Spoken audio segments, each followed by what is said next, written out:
Nadia, it's good that you're back. Without you, the house is in such a mess. I had to hire a part-time housekeeper, but I'm firing her today. Don't rush, Vadim. Nadia's voice was calm. I won't be staying long. I've come to divorce you. Why have you come? Her husband asked, taken aback. Did I mishear you? No, I want to divorce you. I had time to think, and I realized that many years ago we made a huge mistake. We were never truly happy together because we became hostages to our parents. Look at the truth, Vadim. There's still time to fix everything.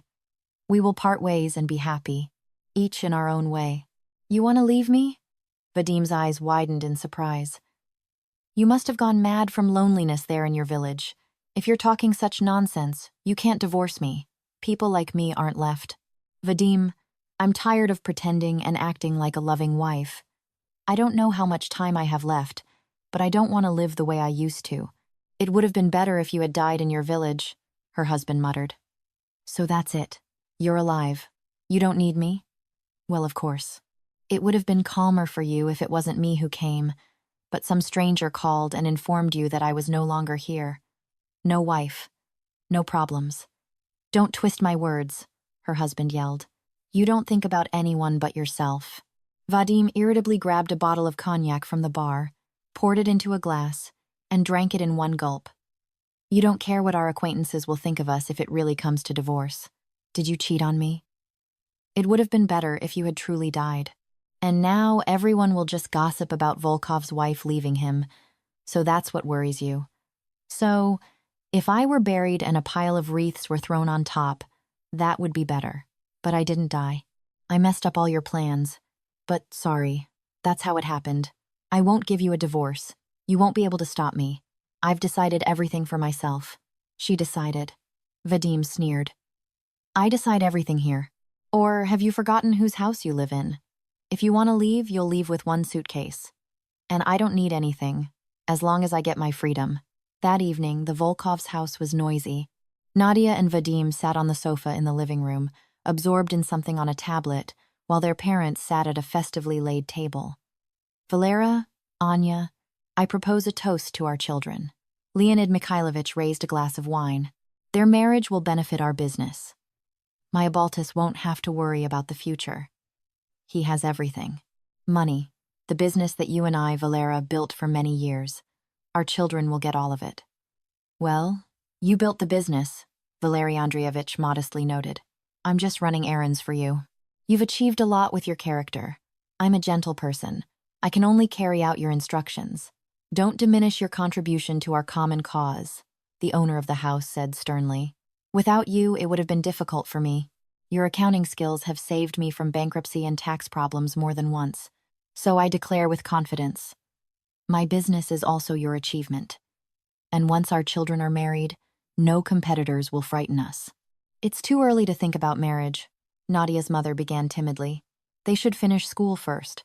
But here, Anya is wrong. Leonid Mikhailovich slammed his palm on the table. The children quieted down on the sofa. I will not allow my son to bring just anyone into the house, and we have known each other for a long time. Your Nadia is pretty, domesticated, affectionate. She will make an excellent wife for Vadim. We will split the wedding expenses in half. They don't need an apartment. They will live in my house, as is proper. And I will give my son a car for the wedding. They will want for nothing. What do you mean? Said Valery Andreevich. Leona is right. Or do you want Nadia to fall for some pauper who will sweep her off her feet? Don't forget, Anna Vasilievna tried to object again. Maybe the children won't want to get married? They are teenagers. What do they understand about feelings? But just look how well they get along with each other. Leonid Mikhailovich pointed at the children sitting side by side on the sofa. And feelings will appear. They are always together, just like you and me, right, Valera? Exactly. We have preserved our childhood friendship. It has been tested by time. Together we are such a force. I support you, Leonya. After school, we will marry our children. With that, the adults decided. Nobody asked Nadia and Vadim. However, neither of them would have dared to object to their parents. In high school, the young people started dating, much to the delight of their parents. When both received their diplomas, their parents declared, We want you to get married. Perhaps after finishing university? Nadia timidly started. Why do you need university? Leonid Mikhailovich wondered. Let your fiancé study. He will manage the business in the future. I am not immortal. A woman should look after the home and bear children for her husband, but I would like to get a good education. Mom, Dad. She looked back at her parents. You weren't against it. I want to study. Nadenka, her future father-in-law, gently hugged her shoulders. Tell me, why does a woman need a diploma? For it to gather dust in your dresser, and then for you to show it to your children as a family relic? He laughed at his own joke. Nadia's parents supported him. So, you'd better put some beautiful lingerie in there instead, to please your husband. He laughed, and the girl blushed. You should be educated in household matters. The ability to create comfort in the home will be useful to you, and the ability to take care of yourself, so that your husband is met by a beautiful wife in the evenings, and not a garden scarecrow. Agree, Nadezhda. When important persons gather in our house, they won't ask for your diploma. They won't be interested in your lectures or stories about how you passed your exams. It's important for them to see a beautiful hostess, Dostoyna representing her home, a rich table. Nothing more is required of you, my friends. The man clapped his hands, calling attention to himself, and laughed again. It's time to set a wedding date. I suggest we register our children quickly. I can make arrangements with the registry office, Anna Vasilyevna volunteered. Make sure we don't have to wait 3 months. I promise there will be no problems. I have an acquaintance, a gynecologist. She'll write me a note saying the bride is pregnant. But who would allow a child to be born out of wedlock? The parents laughed heartily. Vadim was calm, but Nadia was a little uneasy. But again, neither of them objected. Both resigned themselves, for they had been raised since childhood with the conviction that their parents knew best what they needed for a good life. A few days later, the young couple was registered, and then their parents held a lavish wedding for them. And a month later, Nadia informed her husband, I'm pregnant? Excellent. Her father-in-law praised her. You'll give birth to an heir, and I'll be at peace about your future. What if it's a girl? The girl asked timidly. My first grandchild cannot be a granddaughter, only a grandson, a continuation of our lineage, and then you can have a girl. In honor of the significant event, they decided to host a small party for their close circle. Leonid Mikhailovich boasted to the guests. My son has everything planned for years ahead. First, he must graduate from university and get a diploma. After all, he will lead the firm in the future. The groundwork has been laid. He won't have to struggle like Valera and I did in our time to make a name for himself. He has everything. I've already taken care of everything for him. I even chose a wife for him. The young couple's family life flowed smoothly. Vadim spent all his time at work, and Nadia busied herself with housework. With each passing day, it became harder for the expectant mother to cope with household chores. One day, she even burst into tears when her husband, returning from work, reprimanded her. Nadia, what do you look like? A wife should meet her husband well-groomed, beautiful, in elegant clothes. And you? What kind of state are you in? Broken nails. You've put on some stretched-out tracksuit, and on your head, instead of a hairstyle, there's a nest of dirty hair. It's disgusting to even touch you. I didn't have time to change, the girl sobbed. You came home earlier than usual. You should always look beautiful for me. And if I had come with guests, would you want to disgrace me? Then Nadia asked. Let's hire a housekeeper. Soon it will be very difficult for me to keep the house in order. The baby is growing. My belly is getting bigger. I can hardly bend down anymore. No, my dear. Only the wife should keep the house in order. I don't want a stranger in the house. Let it be a part-time person. Nadezhda, Vadim said angrily. That's out of the question. My dad also believes that a wife should maintain cleanliness in the house with her own hands, not a housekeeper. Vadim, the girl complained. I don't have time. It's hard for me. How can you not understand? I have to rest often. Because of that, I don't get all my chores done. Don't we have money for a housekeeper? We have money, but there won't be a housekeeper in our house. And please, he grimaced with displeasure. Get yourself ready and serve dinner. I'm hungry. What are you dawdling for? Listen, you are capable of getting yourself a plate, and decide what I should grab first. Run to serve you dinner or get myself ready. Nadia, her husband exclaimed. It's not my business to fuss with plates. I am a man. The kitchen is your domain. Don't try to dump your work on me. I'm not making you wash dishes. Just put your dinner, which is ready, mind you, on the table. The last thing I need is to wash dishes for you. I'm not going to do women's work. And anyway, I'm tired. I worked all day. And here you are with your complaints. A good wife. A husband should rest at home and not bother his head with problems. There are enough of them at the office. And what problems could you possibly have, Nadia? What are you always unhappy about? At the table, Nadezhda remained silently offended, while Vadim, as if not noticing her state, chatted about something, laughing at his own jokes. You're still good, he suddenly praised her. You cook no worse than in a restaurant. I had to learn how to set the table for you like in a restaurant, too. What did you expect? You're a businessman's wife. You'll have to host banquets and entertain guests yourself, so get used to it. Ined tried to live up to the status of a businessman's wife. She couldn't share her feelings with anyone. Her friends gradually drifted away because the girl spent most of her time at home, didn't visit anyone. She rarely went to her parents, burdened with household chores, and she didn't want to complain over the phone. Anna Vasilievna, as if sensing that her daughter needed her support, unexpectedly came to visit them herself. Nadezhda, the girl heard her mother's astonished voice. What are you doing? Have you gone mad? Scrubbing the stairs with such a belly? What if labor starts prematurely? Her daughter was crawling on her knees at the time, cleaning the steps of the staircase. She straightened up with difficulty, pushed a strand of hair from her face, and said, What can I do, Mama? You yourself taught me to keep the house clean. We don't have servants. Why? My husband, you see, is against strangers in the house. He comes home from work tired and doesn't want to see anyone but me, so I have to wash, clean, and cook from morning till night. Honestly, I'd rather go to work. The house is big. By the time I clean the bedrooms, the stairs will be dusty. I scrub the stairs. Dust on the floor in the bedrooms. And then there's the kitchen and hallway. In short, there's no time to sit down. And Vadim, on top of everything, demands that I take care of myself, always be well-groomed and made up. How am I supposed to manage all that? I have no idea. We started quarreling often because of it. Daughter, her mother laughed. You're foolish, naive as a baby. All sophisticated wives use the services of cleaning companies, Nadia said, flustered. But Vadim will never agree to that. He doesn't need to know about it. It will be your little secret. Write down the phone number. Anna Vasilievna quickly dictated. And you won't have to do the heavy work yourself. You'll have time for yourself and for your husband. What are you waiting for? Call quickly. Mistrustfully looking at her mother, Nadia dialed the number. 15 minutes later, a van with the logo of a cleaning company pulled up to the house. 3 cheerful girls in overalls, gloves, and with equipment fluttered out of it.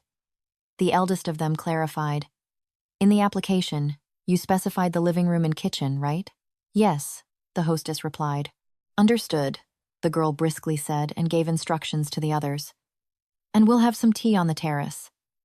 The mother took her daughter's arm and insistently pulled her out of the house. Let's not embarrass the girls. Nadia occasionally peered into the living room, jealously checking the cleaner's work. Mom, I can't believe you managed to convince me to do this. What if Vadim shows up? So what? Anna Vasilievna casually waved her hand. We can always come up with something. And besides, daughter, don't forget, your husband comes from a respectable family. He would never show up at an improper time without warning. Calm down, dear. I'm sure in an hour, when the workers finish cleaning your house, you'll thank me for the idea. Mistress! The voice of one of the company's employees suddenly rang out. We're finished. Please inspect the work.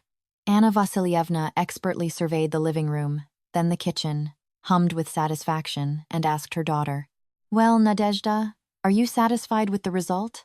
It's amazing, Nadia exclaimed. I could never clean up so quickly.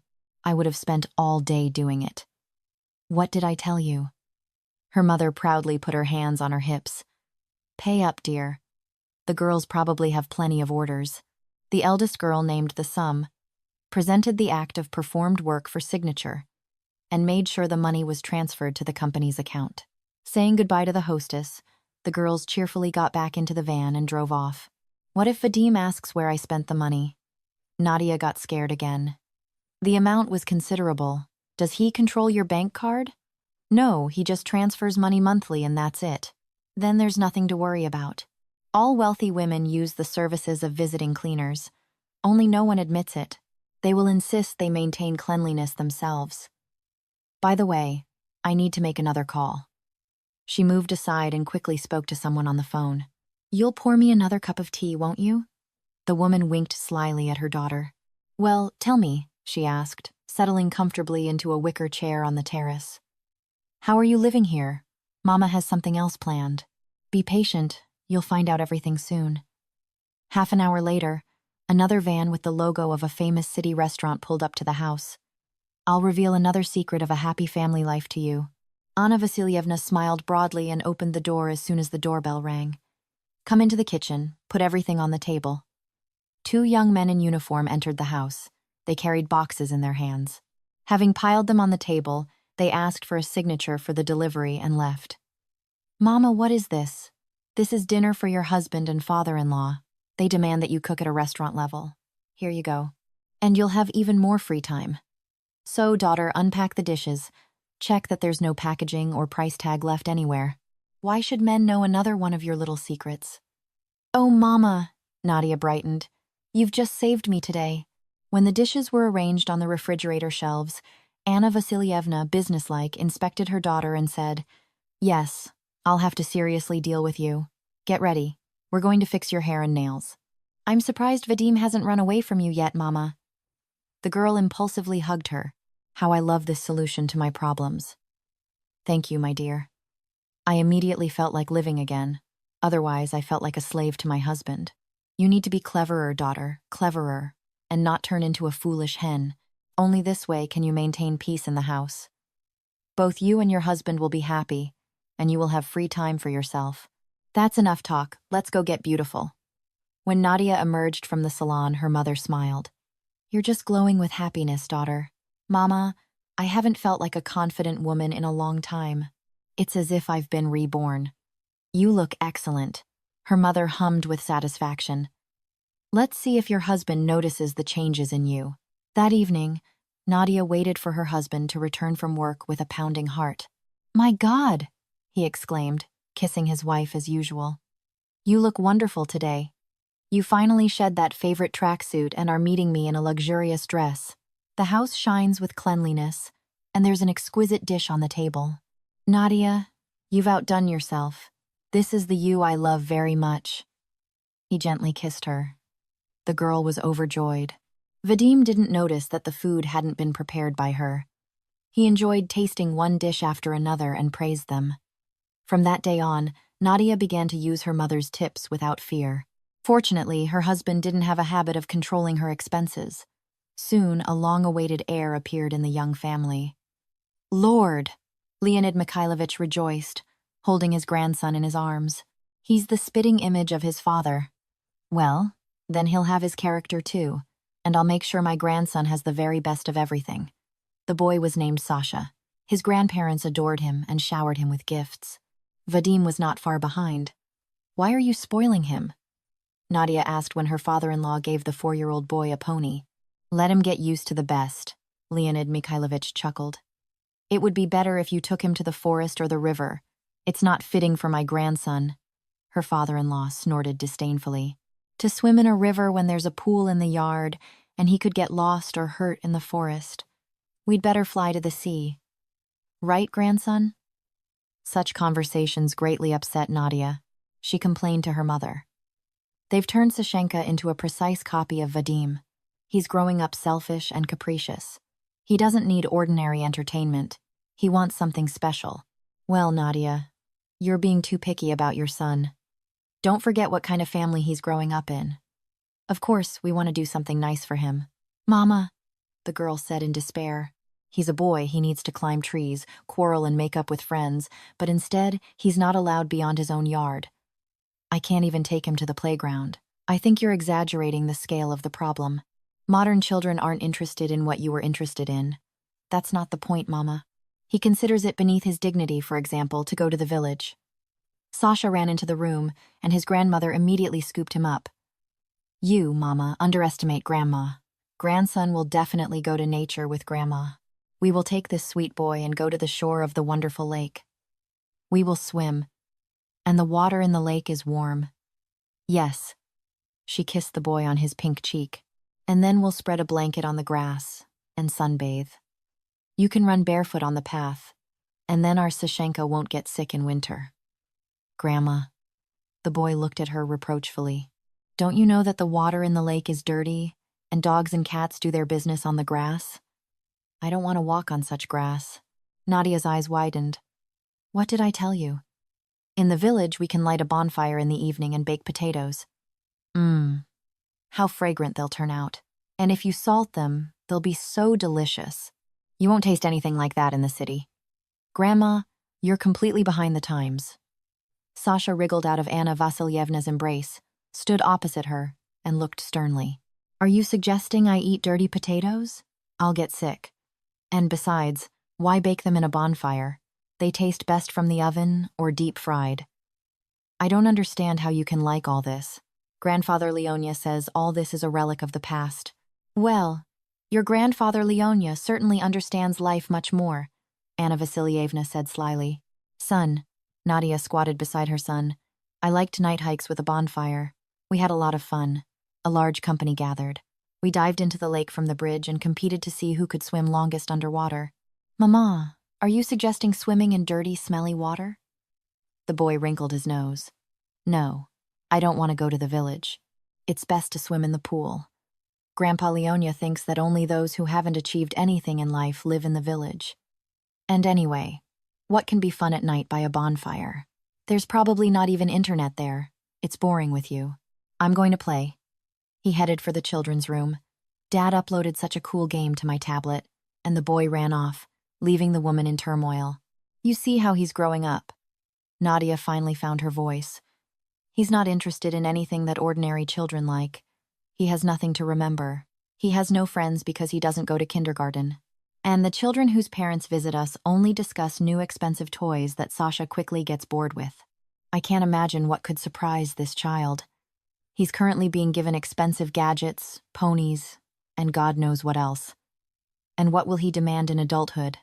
An airplane or a trip to space? I don't even want to think about it. Indeed, Sasha grew more demanding and capricious with each passing year. He spoke to his mother disdainfully, mimicking his father's and grandfather's behavior. Mama, he fumed, what kind of water is this in our refrigerator? You know I only drink French water. Sorry, dear. Nadia apologized. I didn't have time to go to the store where I buy it. Let's make do with this today. You want my whole skin to break out in pimples from this water? You want everyone at school to laugh at me? Sasha, I really don't understand the difference between water in a bottle. It's from France, understand? One day, the boy threw a tantrum because he was served ordinary supermarket meat for dinner instead of a marble beefsteak. What is this? He screamed then, examining the piece of meat on his plate with disgust. This is some kind of... Sasha, calm down. Nadia tried to speak strictly to her son at such moments. Meat is the same everywhere. This is marble beef. Yes, marble. But what kind? No, I refuse to eat this. There are only pesticides and chemical additives. Grandpa Leonia says it's very important to monitor what you eat. It must be ecologically clean products. He demonstratively left the table, looking arrogantly at his mother, and declared, I hope I won't be left without dinner in this house. Nadia had to urgently go to the store to buy the right meat. Sometimes she complained to her mother, I already feel sorry for the girl who decides to marry him. He will torment anyone with his nitpicking. Can you imagine? I only buy him branded clothes. He refuses to wear others. If shirts, then only linen ones. Shoes only made of genuine leather. It's a nightmare. When Sasha finished school, Vadim announced, It's time for our son to get a real education. He's going abroad. What's wrong with our universities? His wife asked, surprised. There are good teachers here, and we're close by. My son will study abroad. Period. For God's sake, Vadim. Nadia cried out in despair. Don't you feel sorry for Sasha at all? How will he live there? He'll be lonely. I believe he'll get a perfectly decent education here. This is his homeland, his home. Do you want to deprive him of all that? Nadezhda. I've had everything planned for a long time. Our son will go to study in London. I've already signed a contract with one of the prestigious universities. And this issue is not up for discussion. You want to deprive me of my son? The woman almost cried, hugging Sasha. How will he be there alone without us? I'll go crazy with worry. He's a man, Vadim answered firmly. And besides, he must have the best education. After all, in the future he'll have to replace me. Please, stop crying. Your tears are only spoiling Sasha. Let Volkov's son not grow up a wimp. Mom, the young man echoed his father. I want to go see the world myself. I want to study abroad. And besides, why are you worrying? I can always fly back if I get lonely. I'm not a child anymore. You don't need to coddle me. Father knows best what's important for me. Nadia only sighed wistfully, looking at her son with pity. Soon he flew to England. The woman aimlessly wandered around the large house, not knowing what to do with herself. On top of everything, she began to have the same dream over and over, as if she were lying in bed, but not with her husband, but with another man. When she dreamed this for the first time, she woke up in a cold sweat, turned her head, saw her husband, breathed a sigh of relief. She pressed against him, as if seeking protection, and smiled. It was just a figment of her imagination, but the dream began to repeat itself. Nadia repeatedly saw an unfamiliar man lying next to her, and she couldn't shake the feeling that he was her closest and dearest person. What the hell? Nadia thought, shaking off the remnants of sleep. Where did this man come from? I've never seen him in my life. What is he doing next to me in bed? What could this vision mean? Nadia slept, and again saw the stranger. And this stranger, lying with her in bed, oh horror, was her husband. She knew it for sure. Suddenly the bedroom door opened, and a small girl in soft pajamas squeezed into the room. She climbed under the covers and quickly kissed first the man, then Nadia, and hugged her tightly.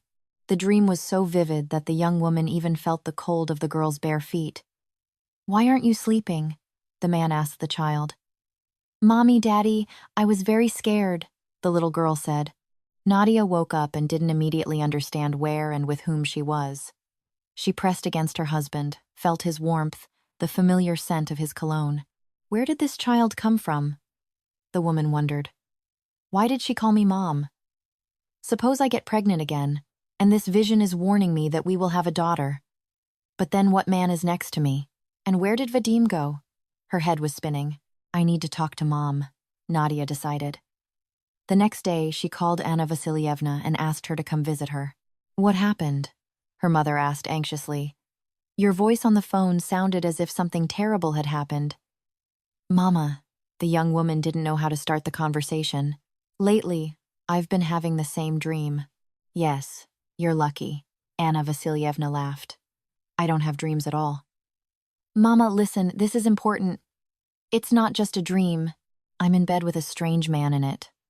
Oh, Anna Vasilyevna's face stretched in surprise. Are you cheating on your husband in your dream? By the way, she looked at her daughter in a businesslike manner. A new spa salon recently opened not far from you.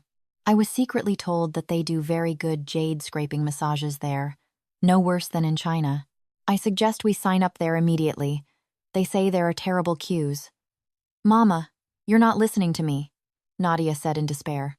I can't understand where this man came from, but the most terrible thing isn't even that. I can't get rid of the feeling that I've known him for a very long time. Just get all that nonsense out of your head, her mother frowned. Are these problems? Mama, what should I do? Nadia asked in despair. Her mother, busy discussing what she considered more important matters, had no time for her daughter's dreams, but the young woman needed her advice. What should you do? Her mother paused for a second, then suggested, You and Vadim need to go somewhere to relax. You're alone together now, and that's why all sorts of bad thoughts are creeping into your head. Mama, you don't understand.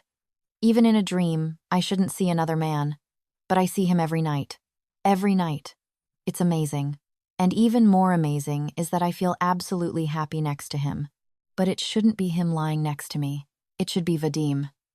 Oh, daughter, Anna Vasilyevna grimaced. My head is already aching from your chatter. Get the foolishness out of your head. You shouldn't be thinking about other men, but about your own husband. He's so wonderful, he does everything for you. Simply an ideal man. Hold on to him tightly. Nadia sadly saw her mother off, and then returned to the living room. The dream just wouldn't leave her head. I don't even have anyone to talk to, she thought. I have friends, but you can't talk to them intimately. They are respectable wives of their husbands. She smirked to herself. It's also useless to talk to Vadim. He'll just get jealous. But this dream gives me no peace. What is happening to me? After some time, Nadia began to feel nausea and dizziness in the mornings. Following this, her appetite disappeared. Well, this is news. The young woman listened to herself with surprise. Could I be pregnant? Then she frowned. No, this pregnancy is ill-timed. I don't want a second child. Vadim, of course, will be happy, but he won't be the one to raise it. He'll be proud of it from afar, boast that he has another heir. As a result, he'll get a ready-made offspring, already grown up, with his own character, undoubtedly similar to his father and grandfather, with his own demands. No, I don't want to. Sasha doesn't care whether he has a brother or sister. In principle, he doesn't need anyone. So what does it come down to? I must make a decision, and I won't hesitate, she firmly told herself. And the very next day, she made an appointment with a doctor. The clinic Nadia went to was located on the outskirts of the city. Here, no one knew her, so the woman calmly gave her samples and waited for the doctor to schedule an appointment. To her surprise, the clinic called and told her to undergo additional examination and an MRI. The young woman shrugged, wondering what these examinations were for, but she didn't argue. A week later, she arrived for her appointment. Please sit down. The doctor gestured to a chair. Nadia noticed that the man frowned and nervously twirled a pen in his hands, unsure how to begin the conversation. I'm afraid I have bad news for you, he finally said. I'm not pregnant, she smiled. But what about the symptoms? You're not pregnant? The doctor repeated. You have a brain tumor. Wait. Nadia was flustered. What tumor? Where? Nothing hurts. The danger of an oncological disease lies precisely in the fact that a person experiences not the slightest suspicion that their body is already affected until a certain point. And when they come to us, it is often too late. Nadia nervously swallowed. A sticky fear gripped her heart. It became difficult for her to breathe. The doctor, seeing her condition, poured her a glass of water and handed it to her. She took it with trembling hands, took a few sips. That's not all. Unfortunately, it's not possible to operate on you and remove the tumor. It's located too deeply, inaccessible. What does that mean? Tears flowed from her eyes. Does that mean I'm going to die, and nothing can be done? Only chemotherapy is indicated, but an oncologist will choose the treatment plan in your case. I've only made a preliminary diagnosis. I'm very sorry. I can imagine what you're feeling right now. Be strong. He handed her a referral to an oncology center. Don't delay your visit, he advised. At least, thanks to chemotherapy, you can prolong your life. And without it, how much time do I have left? I don't know. I won't venture to predict. Only he, the doctor looked up at the ceiling, knows. Don't put off going to the doctor and warn your relatives. They should know that you are ill. The young woman walked out of the clinic on shaky legs. Tears streamed down her cheeks. She lifted her face to the sky. How could this be? She thought. Above me is a clear blue sky. Birds are singing. The world is so beautiful. So why should I, a young woman, die? It's impossible. Why me? Why did this happen to me? What for? Everything was so wonderful. Husband, son, prosperity. And now what? None of this will be? It's not true. After all, the doctor could have made a mistake. He could have. Everyone makes mistakes. Yes, I need to urgently go to the oncology center. There are experienced doctors there. They will examine me and say they made a mistake. Misdiagnosed. Why is life so unfair to me? Nadia got into the car, grabbed the steering wheel, and buried her head in her hands. She cried and couldn't stop. Fear prevented her from thinking clearly. She suddenly lifted her head, smiled bitterly, and said aloud, Here's to a dream of a happy family life with a loving husband and a little girl who calls me Mom. This dream is a figment of my tumor-ridden brain's imagination. And I thought I was pregnant. She stared ahead without blinking. And there will be no child. I will have nothing more. Death awaits me. She shuddered, and terrible pain awaits. And everyone will look at me with pity, watching me writhe in pain. My illness will instantly disrupt the usual rhythm of life for many people. How could I have let everyone down like this? It's probably unbearable to see pity in their eyes. What was missing in my prosperous life? Why did I get sick? And how do I tell Vadim that misfortune has struck me? She sat for a little longer, tried to compose herself, then started the car and drove home. Her husband had already returned from work. Nadia slowly climbed the porch steps. "Where have you been?" Vadim asked. "You're not answering calls. Where's my dinner?" The woman, tired, went into the bathroom, washed her face, then shuffled to the kitchen. "Sorry, I went to the clinic and got delayed. I didn't expect to be there so long, and you could have served yourself instead of waiting for me. When I die, who will serve you dinner? What are you mumbling to yourself? And why did you go to the clinic?" Her husband asked casually, looking over her shoulder. It smells delicious. Oh, feed me quickly. You know I much prefer it when you serve dinner. I'm tired from work. I'd love to just lie down on the sofa in front of the TV right now. "Vadim," she said, her back to him, "I need to tell you something. Nadyusha, dear." He hugged her from behind. "I can't talk about anything right now, only about food. Let's eat, and then I'll gladly listen to you. It's easier to think on a full stomach." The woman placed a plate in front of him, laid out a fork, knife, and napkin. For a few minutes, she watched her husband eat. When he leaned back in his chair with pleasure and tossed his napkin on the table, she spoke again. "Vadim, I'm sick." "Yes?" He raised an eyebrow. "What's wrong with you? Do you have a cold?" "I'm seriously ill. I've had my first examination, and I've been referred to an oncology center." "What?" Nadia noticed a flicker of fear in her husband's eyes. "You have cancer?" "Yes." Nadia's lips trembled. "They found a brain tumor. But that's not a definitive diagnosis yet." "Why did you even go to the clinic?" "Did you have a headache?" "I thought I was pregnant," the woman confessed. "The doctor suspected something and ordered additional tests. And now I don't know what to do." She burst into tears. Her shoulders trembled. This misfortune had struck so unexpectedly, and she was very scared. "Vadim, calm down." Her husband grimaced. "How ill-timed this is for you, but I'm sure the problem can be solved. Have you told your mother yet?" "No, not yet," the young woman replied, wiping away tears. "I don't know how to tell her." "Call her right now. We'll have a family council. This is our common problem. Dad will be here soon. He needs to know too. This concerns everyone. And you calm down. There's no need to scare your parents." "How many cases of misdiagnosis are there?" Nadia called her mother. At that moment, her father-in-law entered the kitchen. "Youngsters," he said cheerfully, "what are you whispering about?" "Nadezhda, serve dinner. What's wrong with your faces?" "Papa, they found a brain tumor in Nadia." "So," the elderly man frowned. "It's getting worse by the hour, is that true?" "It's true," Nadia nodded. Tears started flowing again. "Tomorrow, I have to go to the oncology center." "All right, Nadezhda." Her father-in-law became stern. "Stop crying. Modern medicine treats cancer too." "You'll go," he said, putting a piece of cutlet in his mouth. "You'll get checked. They'll prescribe treatment. If necessary, let them do surgery.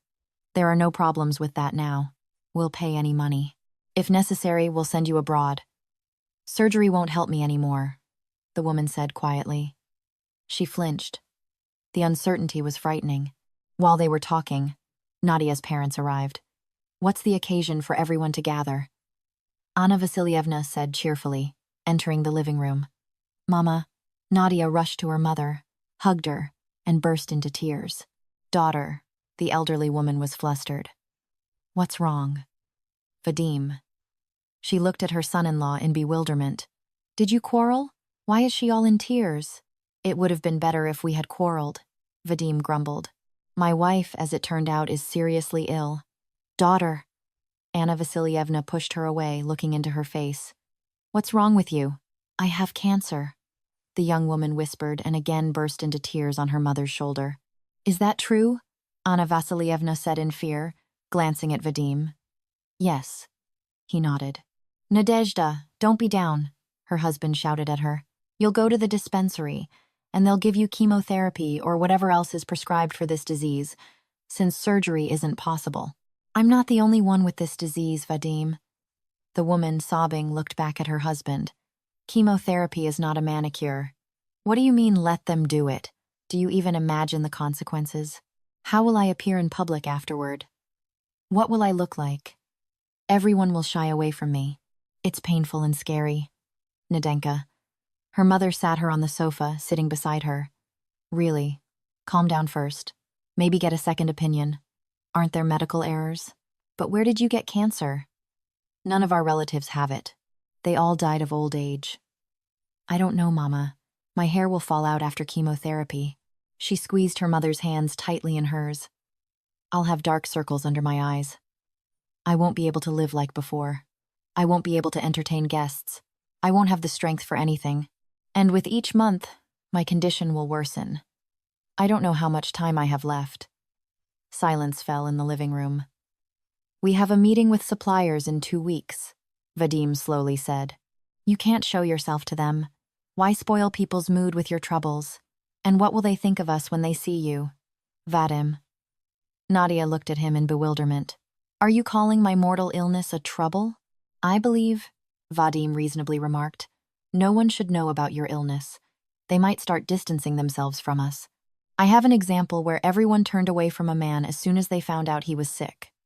Are you suggesting I lock myself in the bedroom and not communicate with anyone? Oh, damn it. He scratched his head, perplexed. What will we tell our acquaintances? They'll definitely ask, where are you?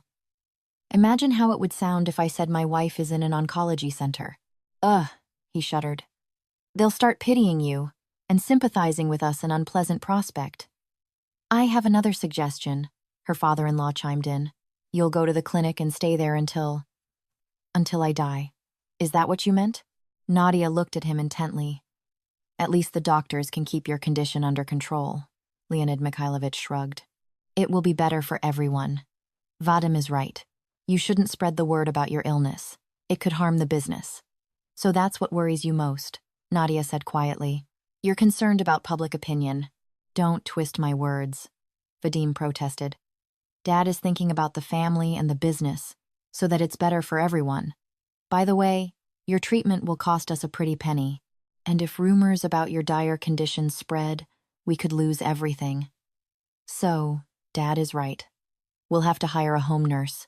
It will smell of medicines. No, you need to go to the dispensary. That will solve all problems. It's better for you. Anna Vasilyevna only cried, unable to interject her 2 cents into the conversation. She stroked her daughter's hand. For me?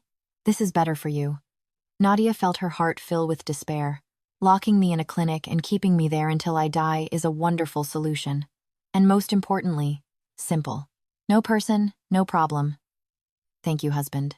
Thank you, dear father-in-law. Such touching care. I always knew that you only cared about yourselves, that you were only interested in your own person. I never thought, Vadim, that you could write me off so quickly. But I won't go to the dispensary. I don't want to spend the rest of my days in a prison, even a comfortable one. I have another idea. I'll leave as you wish. I'll relieve you of my presence. She resolutely stood up. Where? The relatives asked in unison. I want to live in my grandmother's house. Oh, you should have said so right away, her husband sighed with relief. But what will we tell our acquaintances? How will we explain your absence? They'll ask us anyway. This is working out perfectly, Leonid Mikhailovich brightened. We'll say your wife fell ill, got tired of the city bustle, and wanted to rest in the village. That's normal. There's nothing shameful about that. By the way, Vadim chimed in, it's even fashionable now to rest in the village, not at a foreign resort. So that's settled. Let her go. Just take all the necessary medicines with you, her father-in-law instructed. I hope the village isn't so remote that there isn't even a feldsher to give an IV. Nadia remained silent. Daughter, when are you planning to leave? Her mother asked quietly. Why delay? Vadim answered instead of his wife. Nadia, you have an appointment with the oncologist tomorrow. The young woman nodded. That's excellent. Tomorrow morning, Volodya will take you to the oncology center. They need to prescribe treatment. You have a day to calmly pack everything you need. I'll call my assistant now, and you give me the prescription. We'll buy the necessary medicine. On the day of your departure, she'll bring them to us by 8 a.m. Don't worry about a thing. He quickly dialed a number, spoke with his assistant for a couple of minutes, and then, coughing with satisfaction, announced, Everything will be done perfectly. And you, Nadezhda? Her father-in-law ordered. Start packing your things. I'll arrange for the driver to take you to the station. When everyone left, Nadia cleared the dishes in the kitchen and went to the bedroom. She didn't find Vadim there. You need to get some good rest before your trip, he explained to his wife when she looked into his office. So I'll lie down here. Excuse me, I still need to work. The woman carefully closed the door and returned to the bedroom. She wrapped herself head to toe in the blanket and huddled, listening to herself. Then hot tears streamed from her eyes again. She buried her face in the pillow and cried, until sleep overcame her. Aren't you going to see me off? The woman asked on the morning of her departure. Vadim helped her into the car, made sure her suitcase and a bag of medicines were loaded. Nadia, I have work waiting for me, a meeting first thing in the morning. He impatiently glanced at his watch. Nobody cares about our problems, and no one has the right to sign documents without me. All the responsibility is on me. He bent down, kissed his wife on the cheek. You know and understand everything perfectly well yourself. Volodya will take you to the station, help you board the train. Go, he ordered the driver. Nadezhda looked at the house with longing. Her heart ached. She didn't understand how her husband could think about work while she was going, to put it plainly, to die. Nadezhda Valerievna, the driver said, putting the suitcase under the seat in the compartment and looking at her apologetically. Can I help with anything else? Thank you, Volodya. The young woman smiled at him. You've already done so much for me. He placed the bag of medicines on the table. Thank you. You can go. It's almost departure time. Goodbye, the young man said, stood for a few seconds, then headed for the exit of the carriage. Rather, farewell, the woman muttered to herself. Standing on the platform, the driver waved to her once more and headed towards his car. She waited until he was out of sight, grabbed the bag of medicines, hastily exited the carriage, placed it on a bench on the platform, and returned to her seat. That's better, she said to herself with a satisfied smile. Maybe someone will find it useful. I'm not going to take any medicine anyway. What's the point if there's no hope of healing anyway? I'll live as long as the Lord grants me. The train started moving. Nadezhda watched the platform float past the window. She had the feeling that she had closed the door to her past life along with the compartment door. She didn't know what awaited her, but there was no fear of the unknown. When the bus stopped in front of the new, brick-built small bus station building, Nadezhda picked up her suitcase with difficulty and stepped onto the square. She walked along the village streets and looked with interest at the houses, peered into the faces of people coming towards her, but recognized no one. How everything has changed here, she thought, and turned onto the street where her grandmother's house stood. Imagine, Aunt Masha's house is almost ruined. And as teenagers, we used to sneak into her garden for apples, and the whole garden is overgrown and the apple tree was destroyed by lightning. And what delicious apples there were on it! Nadezhda smiled sadly. On a bench near the neighboring house sat a dry old man smoking a pipe, occasionally stroking his long, bushy gray beard. Uncle Kolya. She stopped, recognizing the old man. Hello. The elderly man looked at her intently, squinting his tearing eyes from the bright light. Who are you? He asked. I don't recognize you. Uncle Kolya, I'm Nadia, Tamara Vasilyevna's granddaughter. Remember you took me fishing with you and taught me how to catch fish? Nadyushka, the old man exclaimed happily, finally remembering who was in front of him. I didn't recognize you. What a young lady you've become. How many years have you been away? And why did you suddenly come? Well, I decided to live in my grandmother's house. I wanted to escape the city bustle. Ah, the old man drawled. Before, everyone rushed to the city, and now you're going from the city to the village. That's good. It's peaceful here, not like in your cities. Here, a person's soul rests. How are you doing, Uncle Kolya? Well, we live somehow. The old man puffed on his pipe, ran his palm over his beard. Just the day before yesterday, they buried Anka Borisika. She was sick, you see, and suffered a lot. Many have passed away, grown old, and the young people have grown up and moved away. There are few people left in the village. I see Aunt Masha's house is completely abandoned. Well, Masha's gone. No one lived in her house. Her children moved to the cities. There's not much work here, so the kids try to leave. And how long will you be staying with us? I haven't decided yet, Nadia replied. Won't you be scared alone in the house? Maybe I should send Varya to you. Let her help, at least clean the floors. Is she your granddaughter? My granddaughter has grown up, but she doesn't want to do anything around the house. My mother sent us a helper for the summer, but she's as useful as a goat's milk. So, should I send Varya?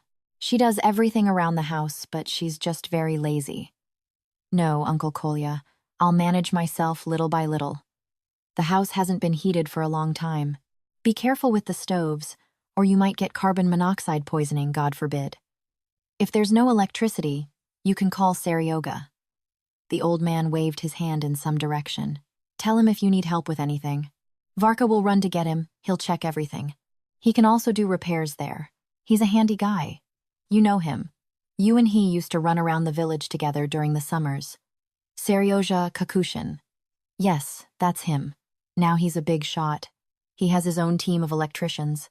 He travels to all the nearby villages, installs electricity, earns good money. Thank you, Uncle Kolya. I'll go now. Go on, Nadyusha. Go on. Don't be shy. Ask if you need anything.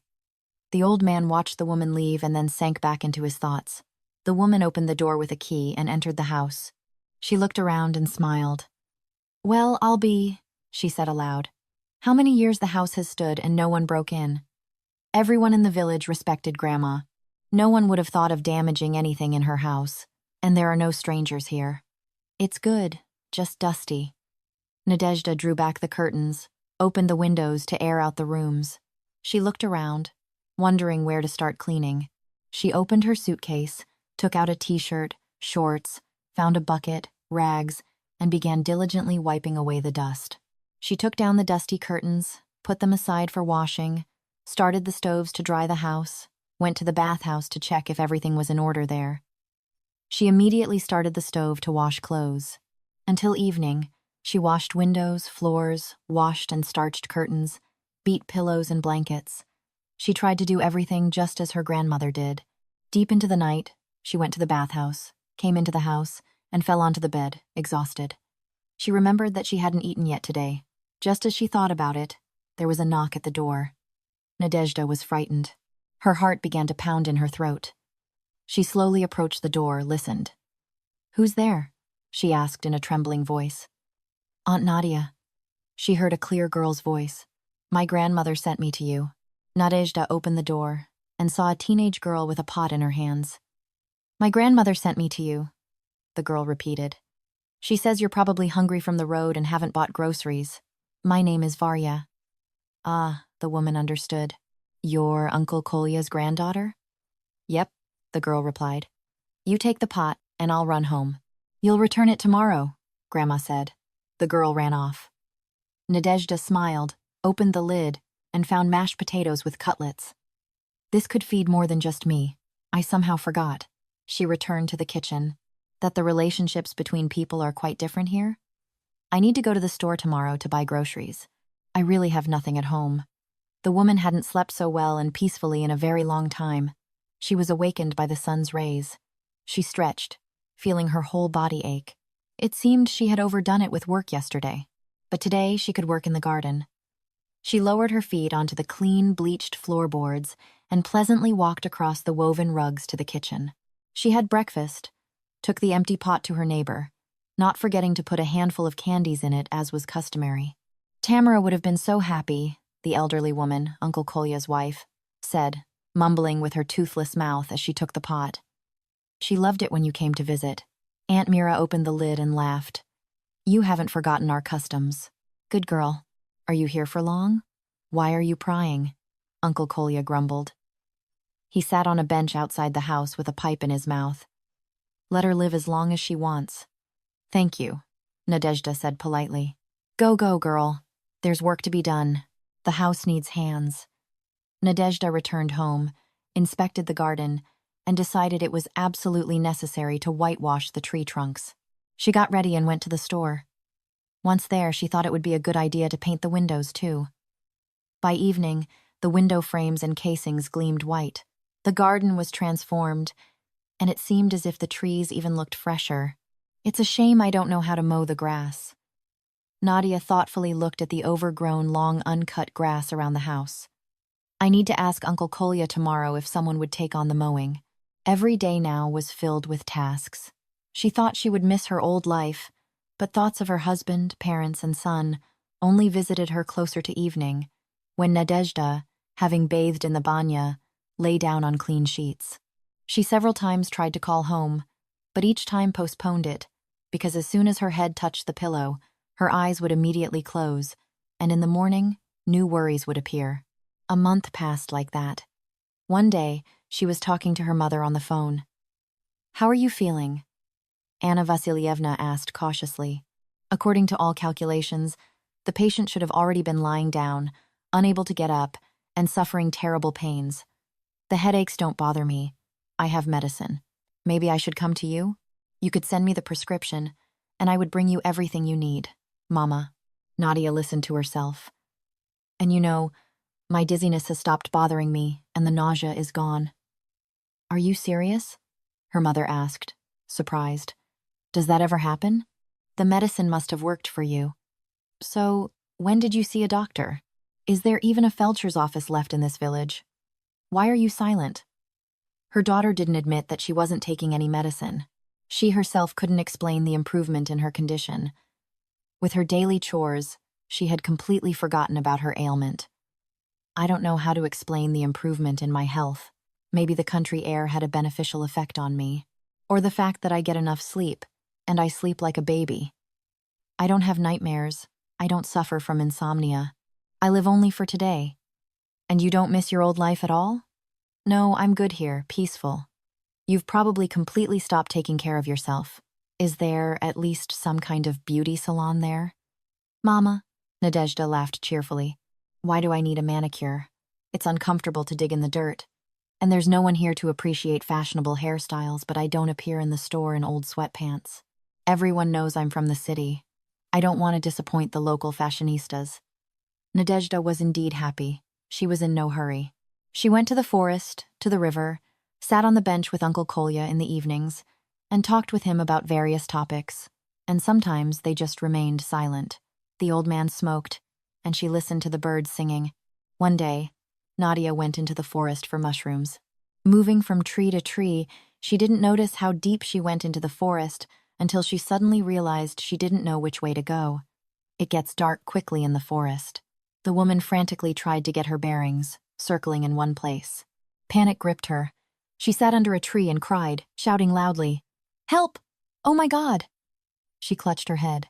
"No one will find me here, and at night wild animals will attack and eat me. I don't even have matches with me to light a fire." "Help!" she cried again, and shuddered when a branch snapped behind her. Nadia jumped to her feet and froze in fear. A strong young man walked towards her, holding a rifle. "I thought I imagined it," he said, approaching her, as if someone was screaming. "And it turns out someone really needs help. You went mushroom picking and got lost." Nadezhda couldn't utter a word, only nodded her head. "It's common. You've come to us from the city. I haven't seen you before." "Who are you?" the woman finally managed to say. "I'm the local gamekeeper. Let's go. I have a hut on the edge of the forest. You didn't make it 2 kilometers to it. Were you scared?" he asked sympathetically. "My name is Pyotr. And yours?" "Nadezhda." She stared at the man with wide, unblinking eyes. "Well, now we've met. Let's go," Pyotr said again. "It will be completely dark soon. We need to drink some hot tea. We'll spend the night in the lodge. True, I don't have any amenities there. I'm not picky. I grew up in a village with my grandmother." "That's good then. And tomorrow morning I'll see you home."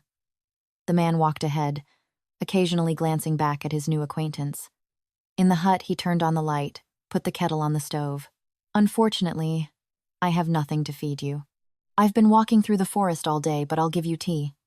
Do you have potatoes here? Nadia unexpectedly asked. Yes, the man answered, taken aback. Well, then we're going to eat potatoes with mushrooms now. I didn't go into the forest for nothing, she laughed, showing her basket. Pyotr got her a bag of potatoes, found an onion in the cupboard. Nadia enthusiastically began preparing dinner.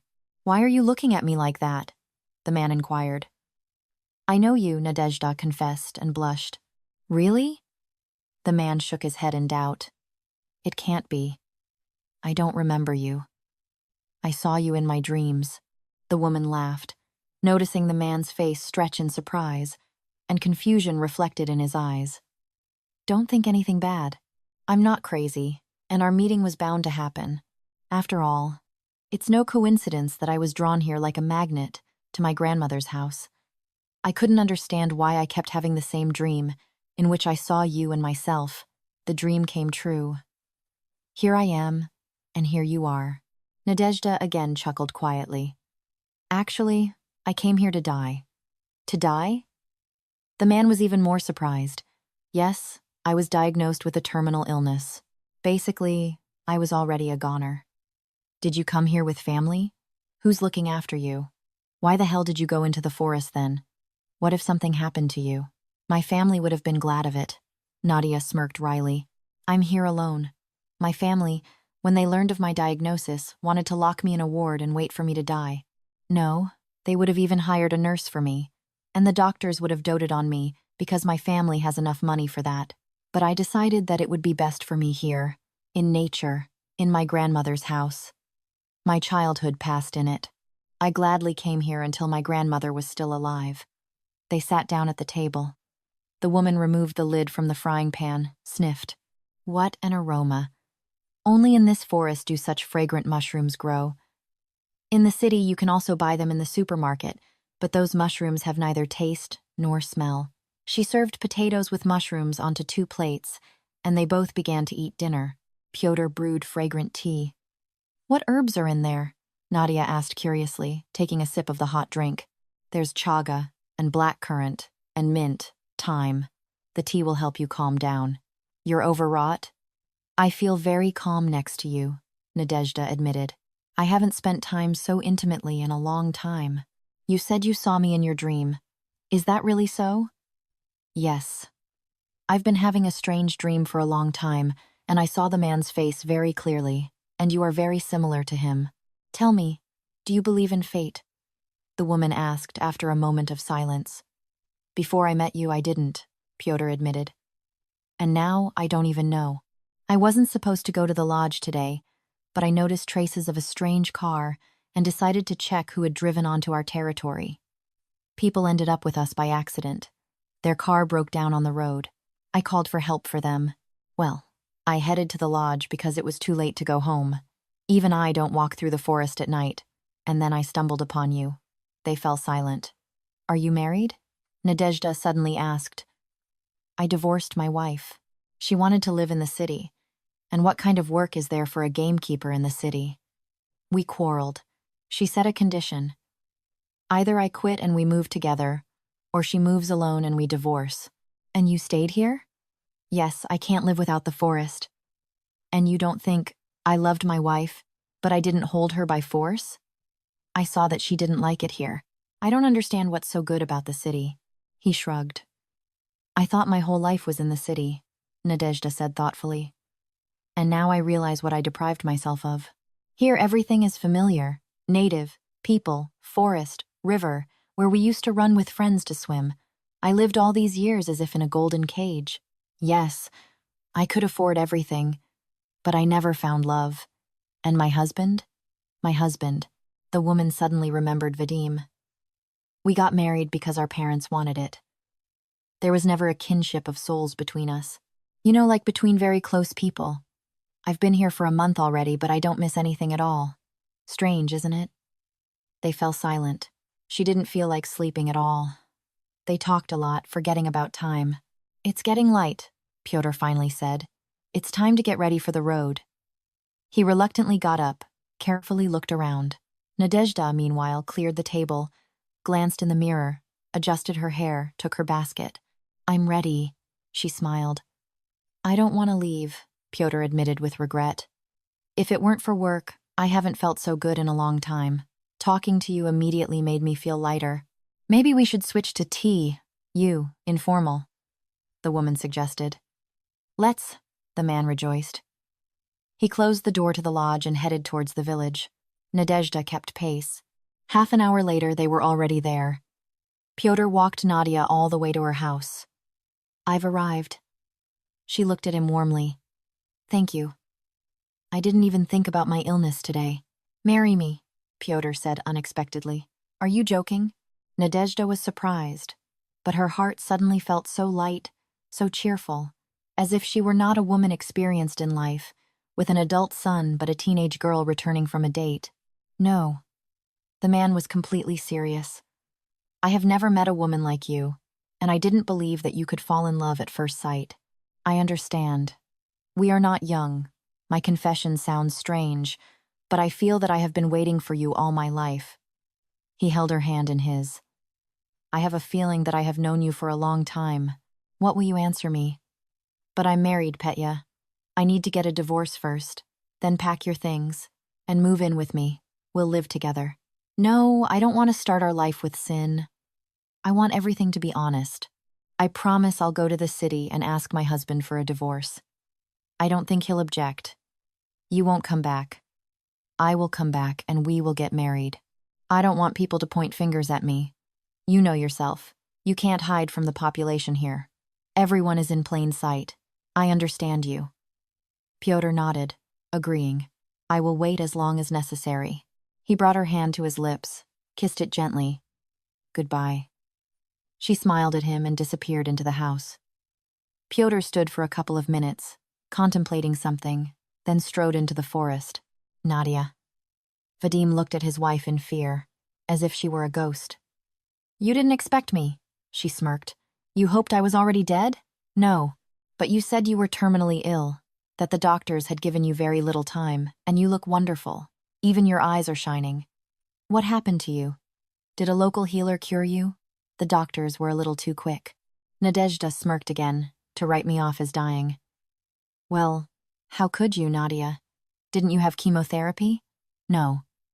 And the pills you bought me, I threw them away. The village air has a life-giving force. I changed my mind about dying. Well, her husband stammered. That's wonderful. You've completely returned and are quite healthy now. Miracles. But that's even better. Without you, I have to order food from restaurants. It's very inconvenient. Since you're back, get the house in order. It's such a mess here. I've come to divorce you, Nadezhda stated. Her voice was calm, without the slightest tremor. Why have you come? Her husband asked, taken aback.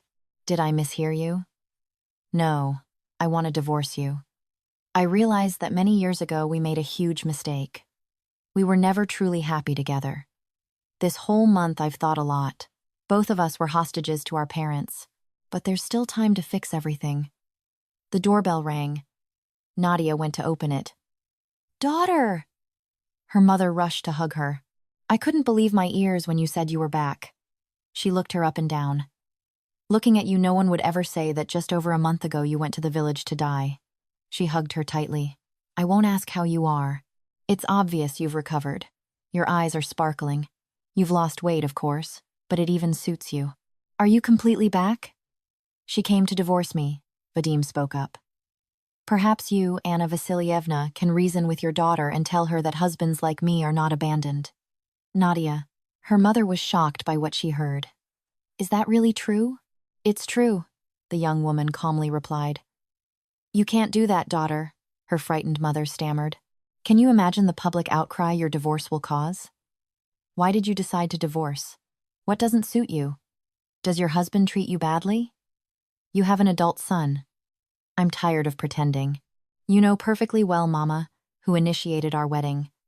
You decided everything for us. And I slept all these years, but now I've woken up. I don't know how much time I have left. but I don't want to live the way I used to. It would have been better if you had died in your village, her husband muttered. Ah, so that's it. I'm alive. I'm not needed. In reality, you're not glad that I didn't die. It would have been calmer for you if it hadn't been me who came, but some stranger called and gave you the good news that I was no longer there. Nadia, Anna Vasilyevna almost cried. What are you saying? Of course we're glad you're okay, but why destroy everything? You're such a lovely couple. You have a wonderful son. What else do you need? She doesn't think about anyone but herself, Vadim declared. He irritably grabbed a bottle of cognac from the bar, poured it into a glass, and drank it in one gulp. She doesn't care what our acquaintances think of her. Your daughter has disgraced our family, Anna Vasilyevna. She cheated on me, Volkov. So if I were buried and a pile of wreaths were thrown on top, that would be better. But to let a person live as they wish, that's wrong. Nadia narrowed her eyes and sneered contemptuously. Well, yes, the local elite would express their condolences, lay a wreath at the fence, and consider the demise of the wife. The esteemed Mr. Volkov as dignified, society would be satisfied. And the fact that Mr. Volkov did not rush to save his wife from a fatal illness, agreed to let her go to the provinces to die, does not concern anyone. This is normal. This is right.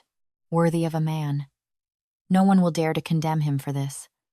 But if Mr. Volkov's wife divorces her husband, then she will be recognized as an unworthy woman who disgraced her husband. Don't twist my words, Vadim grimaced. No one drove you out of the house. You were offered an excellent way out. You yourself didn't want it. Aha. And in that prestigious clinic, you would have killed me prematurely. How did you reason? If she decided to die, then let her die completely. One mustn't disappoint the respectable public. I wonder if everyone already knows why I really left? You can say whatever you want. Vadim sat down on the sofa. You were given every condition. We took care of you. You refused everything yourself. And now you've brought such news to the world. Aha, a double criminal, Nadia sneered. Didn't die, and even came for a divorce. While the spouses were arguing, Anna Vasilyevna was talking to someone on the phone. As soon as she hung up, her phone vibrated. Oh, and here's our son. Will you tell him yourself, or should I warn him about the upcoming changes in our family? Hello, son. Nadezhda smiled. How are you? I'm fine. Are you back? What do the doctors say? Our mother, Vadim said with an insidious smile, changed her mind about dying but decided to divorce me. Mother, the son said in an icy voice, looking at her from the phone screen. What are you doing? Have you gone mad in your village? What possessed you to divorce? You decided to trade Dad for some other man? Son, Nadia tried to explain. It's not like that. I've started to see many things differently. That happens. You're an adult now and should understand me. You were and are my beloved son. I'm divorcing Dad, not you. You'll come visit me. We'll go to the river. Remember I told you about it? So, while we were worrying about you here, waiting for one fine day to be told that you had died, you were arranging your personal life during that time. No, son, the unhappy mother said in despair. Tears streamed from her eyes. It wasn't like that. I wasn't arranging anything. I had time to think. And I had time to think, Sasha said, looking arrogantly at his mother. You're a traitor, he declared. You decided to abandon father. Well, live as you want. I won't forgive you. From this moment on, I no longer have a mother. What if I had died? Nadia asked quietly. Then you would have been. You would have died a dignified woman and would not have disgraced your father, she received a merciless reply from her son. Sasha hung up. Anna Vasilyevna cried. Vadim sat, hunched in the corner of the sofa, constantly pouring himself cognac. Yes, Nadia slowly pronounced. Die, but keep up appearances. The law of secular society, and our son has learned it very well. Daughter, come to your senses before it's too late. Sasha is right. It's too late.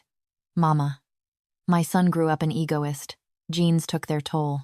It pains me greatly to admit that there is nothing of me in Sasha. He is both outwardly and in character the spitting image of Vadim. That's how it should have been, her husband spoke up. He is my heir. This is what brings peace of mind, that my son won't be lost when I leave. I won't give you a divorce, Vadim declared. Excuse me, but your permission is not needed. Our son is already of age. I have nothing to divide with you. I'm tired, the woman said. I'm going to lie down. All the days Nadia waited for her divorce papers, her mother tried to persuade her not to do anything foolish, but the young woman saw it through to the end. You'll leave my house with one suitcase, Vadim yelled, watching his wife pack. I don't need anything from you, the woman calmly replied. Nadia, Anna Vasilievna cried. Where are you going? Why? Here you have a home, a loving husband, a position in society. What awaits you in the village? Life awaits me. Nadezhda only took the bare essentials.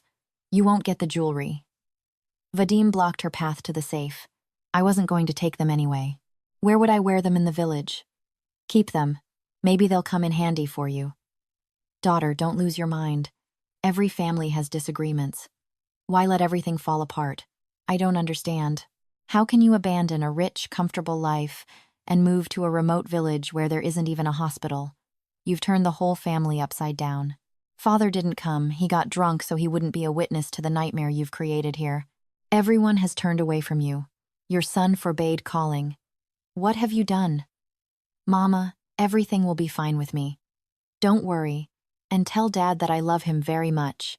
On the day of her departure, Vadim left for work early in the morning, not even wanting to say goodbye, and forbade the driver to take his ex-wife to the station. Only Anna Vasilievna ran to the platform a few minutes before departure. Have you been to the hospital? She asked. No, Mama, and why should I?